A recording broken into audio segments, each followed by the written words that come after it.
it's just like in car alarm. So they come up with a car alarm when somebody figures out a way to break through that. You know what I mean? They set up a security device for a home. Well, somebody will figure out how to get through that. You know, the hacking thing on the internet. You know what I mean? Like somebody will come up with the best thing so you can't hack, and somebody hacks it. Well, that's what's always happening on the border. You know, well, let's use infrared scanning and let's do, I don't know what else. Drones, yeah, robots. It's like you come up with whatever you want, but people adapt to that and they find a way. Yeah, you Chicano style, you Mexicano style. You're like, you know what? Fuck that. You know what I mean? There isn't a bridge there. There is a bridge there. We'll figure it out. You know, get those twigs, get those poles, and. No, asking if I can pour some more. Where's everybody else? You left your brother? Did you have a nice birthday?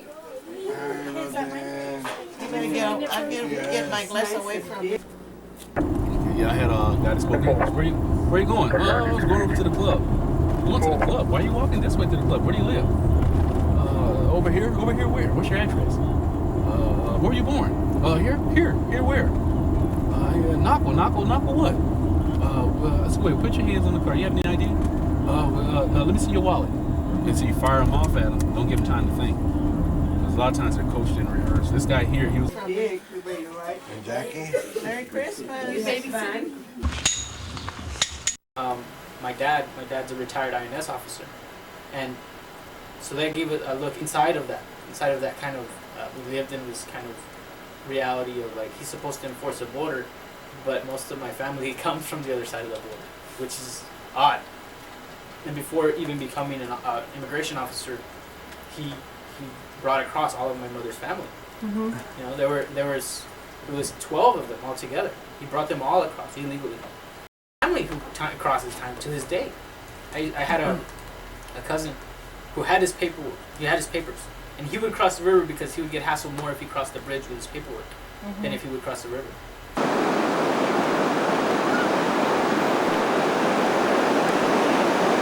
So he would cross the river, he'd put everything in a bag, and he'd walk across because they would hassle him on the bridge because according to immigration, it wasn't real. His paperwork wasn't real. So he adapted to that reality. You know what I mean? A lot of times they're coached in rehearse. This guy here, he was a smuggler. He knew the questions to ask. He had been here several times, so he knew landmarks and whatnot. And now he has time to think about it. Because I deported him. That's it. I put it this way, setting him up for deportation. See that? What? That was Vince. Oh, it was? That's Vince's brother. Oh, okay. You know what I mean? And that is like a symbolism of that kind of, again, recreating that reality for ourselves. Because now we'll go crazy. You know what I mean? I'd go crazy if I was all the time thinking about like, I'm here, but my family's there, but the border's here, and then what if I'm supposed to do and not supposed to do? I drive myself crazy. So I refuse to do that. You know what I mean? I'm going to make it easy for me because that's my choice and that's my right. You know what I mean? To say, fuck your border, fuck what you think is your border. Fuck what you think is patrolling your border, you know what I mean?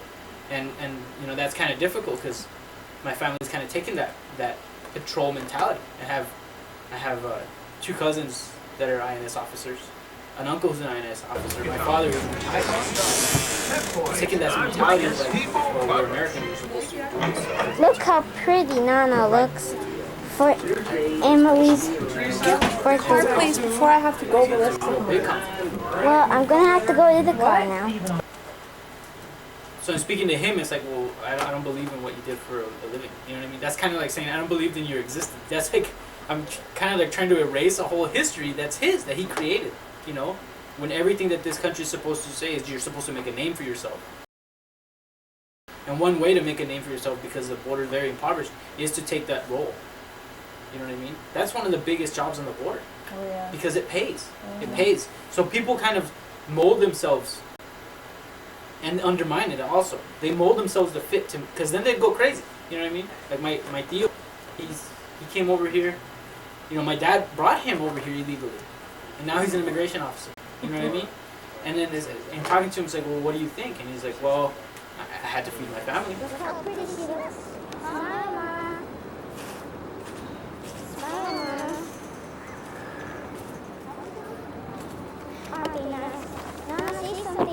sign me up.